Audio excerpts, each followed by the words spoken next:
Hey fellas, I'm Ryan, and today I want to talk to you about how Christmas has become an economic machine rather than its original origins, its original meanings. They've taken the Christ out of Christmas, and I know that sounds cliche, but it's completely true, and it becomes more and more accurate each year. Let's jump into it. My first point is that Christmas feels less special every year. I know most people can relate to this. Every time December rolls around, my friends and family sound like broken records. They always say, it just doesn't feel like Christmas this year. And unfortunately, I have fallen into that same trap in the past. I'll admit, there are a lot of factors that I subconsciously hold on to in order for it to feel like Christmas. The big one, obviously, being snow. I love when we get a white Christmas. I live in the beautiful blue-collared state of Indiana. We often have chilly Christmases, but getting snow that early is like pulling the golden scar in Fortnite. It doesn't happen too often. And in fact, I can even recall 60-degree Christmases, and nobody wants that. And then another thing I need for December to feel like December is decorations. If I go to your house and I don't see a single tree or candy cane in sight, I'm leaving. It just doesn't feel right without such things. Then again, me and my wife are some of the lunatics that throw up Christmas decor right after Halloween, the day after Halloween. Don't worry though, we still pause on Thanksgiving to celebrate turkeys and football. I know there's a lot of Thanksgiving haters, and I've never understood that either. That's a top 3 holiday, top tier holiday right there. Anyway, apart from snow and decorations, there are countless more factors. But my point here is actually not to glorify these necessities, it's actually the opposite. I shouldn't need those things in order to have a Merry Christmas. This holiday isn't about gingerbreads or reindeers or elves. It's not about fun, colorful lights or bundling up in your warm Carhartt coat. It's about Jesus, and it's as simple as that. Again, I take fault in the Christmas facade of needing those things, but over the past few years, the second that I break out of that spell of needing those things and really only focus on celebrating God being born in human form, I forget about that elf on the shelf. I forget about the red and green lights. All I can see in my mind is a beautiful baby born miraculously from a virgin in a barn. Not only was God humble enough to come down and bear a human body, but he did it in the humblest setting possible. So this perfect, sinless baby was born directly next to a bunch of dirty animals. And newsflash, in a metaphorical sense, we are those dirty animals too. He came to walk and eat with sinners like us. Now how magical is that? And I'll tell you what, it's far more comforting than the comfort of any decoration that I've ever tossed up on November 1st. So next time you get that feeling that Christmas doesn't feel like Christmas this year, or it's lost its magic, remember that the only reason for that is because you weren't focused on the correct meaning anyway. And that if you rather celebrated for its intended purpose, that magic is far greater than any other dopamine-inducing traditions.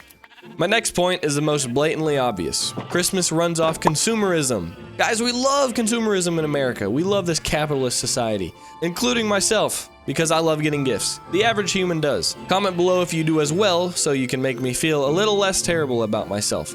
No, I'm kidding. To an extent, it is wrong, but getting gifts is often a great thing. It's a great way to show love. So Christmas being a time of year that the world has collectively decided to be gift-giving season is honestly a great thing. It teaches generosity, it teaches love, and it teaches not letting your left hand know what your right hand is doing, just exactly what Jesus taught. So, this kind of giving is awesome, and it shows others how much you care for them. It even reflects the greatest gift we've ever received, which, once again, is God giving us his one and only Son, whom he loved, so that those who accept him will get to spend eternity in heaven with our Creator.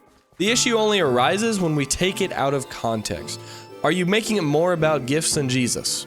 Back when my siblings and I were younger, we'd spend Thanksgiving evening at our grandma's house forming our Christmas lists. And this wasn't even our idea. Our mom's spiritual gift is definitely gift giving, so we were forced against our wills to create these lists. And I know, how terrible of her. Why would she make us do this? To be honest, we never complained. We knew we were getting gifts. So it was awesome. It was a win-win. It was actually a lot of fun. However, my point here is that we spent hours that night thinking about what we wanted. And many of you watching might do the same thing annually. And that's fine, unless it is our main focus. So if we spend an hour making a Christmas list, then I should spend 20 times that reading the Bible and praying and giving thanks for everything that I have. And all that takes is spending a little bit every morning with God. But especially around this time of year when we're meant to be celebrating Jesus' birth.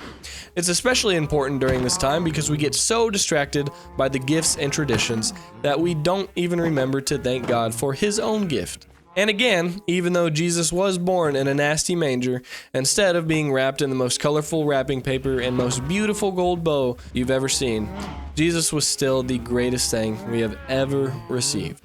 Speaking of great gifts, my third and final point actually begins with my favorite gift we ever received for Christmas.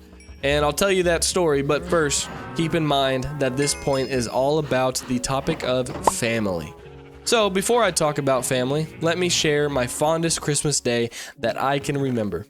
It was December 25th, 2010. I would have been 6 or 7 years old. We woke up, rushed to the living room, and there it was, the glorious red Wii.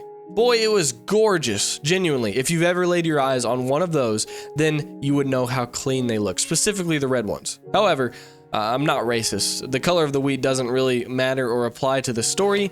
I just had to flex that we had one. We ripped it open, plugged it in. We took a while to make our Miis, had a lot of fun doing that, and then we played Wii Sports as well as Super Mario Bros. For the entirety of the day. A lot of Mario Kart as well. And maybe you're confused up to this point. I mentioned that my third point was all about family, but then I told a story about how I was glued to a gaming console for 12 hours on Christmas Day. But this console connected the family, actually. Everyone knows Wii Sports is an outlier in the gaming sphere, and it allows people of all ages and skills to enjoy it. Even my Unk parents in their late 30s at the time were able to enjoy that game with their children. Now, my second favorite Christmas gift ever was the Xbox 360. A few years after the Wii, we got that. And while I had a barrel of fun playing Minecraft Xbox 360 Edition all Christmas break with my brother and sister, it kind of sidelined my parents a bit more than the Wii did. They were stuck watching, which they were definitely fine with at the end of the day, but again, they were stuck watching, not playing. Then, as the evolution of my Christmas gifts went, I got the Xbox One a few years later. And by then, my sister's interest in gaming had dropped, and my brother and I's had expanded. We were into different various games, which unfortunately led to us having to take turns on the Xbox One.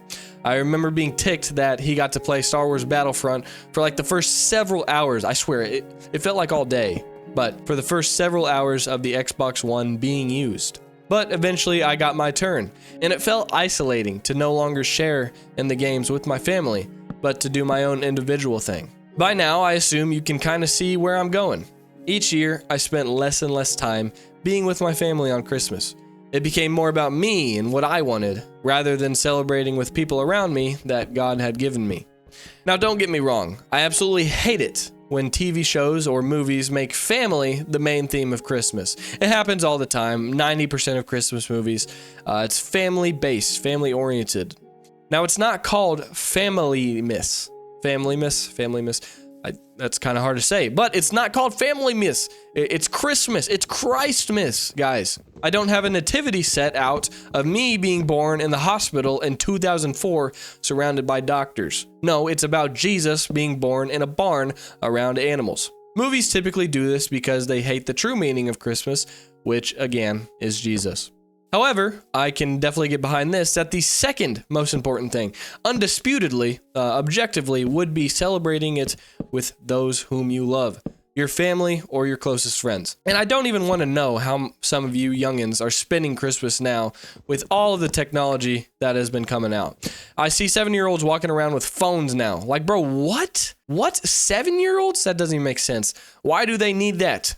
It seems like lazy parenting to me, but I don't know. I'm not a parent. We'll see one of these days. But I'm not giving my 7-year-old a phone. That's ridiculous. But if you are older than 7 and cognitive enough to understand these points I'm making, then you get to make the decision of how you celebrate Christmas this year and who to do it with. So even if your parents bought you a brand new PC this year, or maybe a new phone, how about you stay off those things for at least most of the first day? I promise they aren't going anywhere. You can start using them the next day or next week. Try hanging out with the family instead this Christmas season. Again, guys, I'm completely for most of these fun, silly traditions, especially the gifts. I love the gifts. I've actually already watched my fair share of Santa movies and had my fair share of Christmas-themed coffees this year. But remember, keep Jesus at the center of it all. If you can manage to do that and stay true to that, then I tell you from personal experience that Christmas magic will return once again. Thanks everyone for listening in. Like this video if you enjoyed. Comment if you have anything for me to cover later on. And if you're new, consider subscribing. I'll see you boys next time, and I'm praying that you all have a very Merry Christmas.